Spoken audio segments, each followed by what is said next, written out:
We begin tonight in Nigeria, where finally there is some good news surrounding at least one of the missing Chibok schoolgirls. Nigerian soldiers have found one of the girls kidnapped by Boko Haram militants in the country's northeast more than 2 years ago. Amina Ali Nkeki is the first of the 219 Chibok girls to be freed since the mass abduction that grabbed worldwide attention following their seizure on April the 14th, 2014. Nkeki's uncle, Yakubu Nkeki, told the Associated Press that she was found Tuesday wandering in the forest and brought to Chibok so her identity could be verified. Lawan Zena, secretary of an association of parents of the missing girls, told Reuters that Amina Ali was found near the Sambisa forest close to the border with Cameroon, and she was carrying a baby, but the sex of the child was not known. The kidnapping of the Chibok girls unleashed a wave of international outrage and protest from the parents who said Nigeria wasn't doing enough to bring the girls home. Boko Haram militants have killed an estimated 15,000 people and kidnapped hundreds of men, women and children in their near 6-year campaign to carve out an Islamic caliphate in northeastern Nigeria. For more perspective on this developing story, Blessing Tuno of Channels TV joins me by phone from Borno State, Nigeria. Good evening, Blessing. Good evening. Now, first, just give us some clarity here. How did this lady or this girl, how was she found? We have had some kind of contradicting information there. Thank you. This morning we got talking with one of the local vigilantes that took part in the rescue of the women from the Sambisa forest.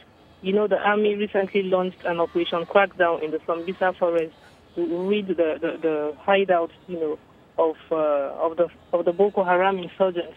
Now the operations led to the insurgents fleeing from some of their enclaves in the Sambisa, and Amina was found with some women in a village called Bali within the Sambisa forest. They were wandering and they were obviously lost. And then the civilian vigilante and the hunters, they found Amina with other women.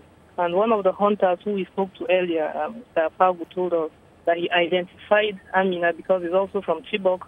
And upon interrogation, she confirmed she was the one, and she was brought and handed over to the military battalion in Damboa, who took her to Chibok, to her village, where they met her mom, and her identity was verified.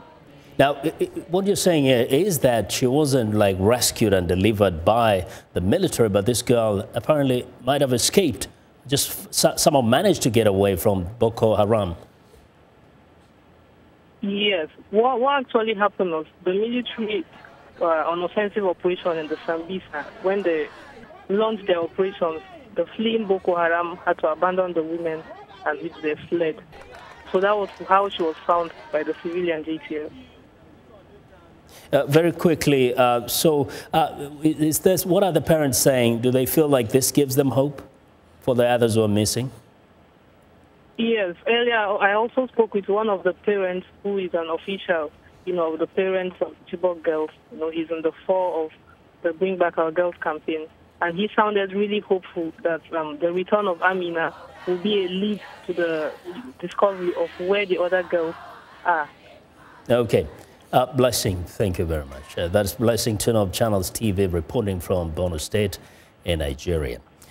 Well, for further insight, Ali Mustafa, the managing editor of VOA's House Service, joins me in the studio now. Ali, welcome to Africa 54. Thank you, Vincent. This is some really uplifting news, right? It sure is. A couple of things, listening to the conversation you just had with the young journalist. First of all, we know the gender of the baby. It was a male child, said to be about 5 months old. The person who actually found Amina, like she rightly pointed out, is from Chibok itself. His name is Apagua, and he's known to the parents, to the family. So it was easy for that, for her to be united with her family. And also she said some 3 very interesting things. She said, all the girls that were kidnapped are in Sambisa forest. So that at least proves that they're there. Yeah, they are there. Yeah. She also says 6 of them are dead. And then she said all of them have been married, interestingly, not to Boko Haram elements, but to men kidnapped by Boko Haram. So these men are kidnapped, kept in Sambisa forest, Yes. but they're given these girls to marry. They are, Boko Haram kidnaps a lot of people, men, women, kids, and so now they've been marrying, until now they've been marrying the girls, but I guess the girls now outnumber the number of available men within the Boko Haram, whatever. So now they're marrying them off to other men that they, in fact, the guy who, I married was from Mubi in Adamawa State, and he also was kidnapped and forced. This time she wasn't the one being forced, he was the one who was forced to marry her. To marry her. So what are you hearing from the parents and the other people you spoke to on the ground? Well, in the conversation we just had, there's a lot of happiness in the village, obviously. The mother was crying and people are very joyous about this.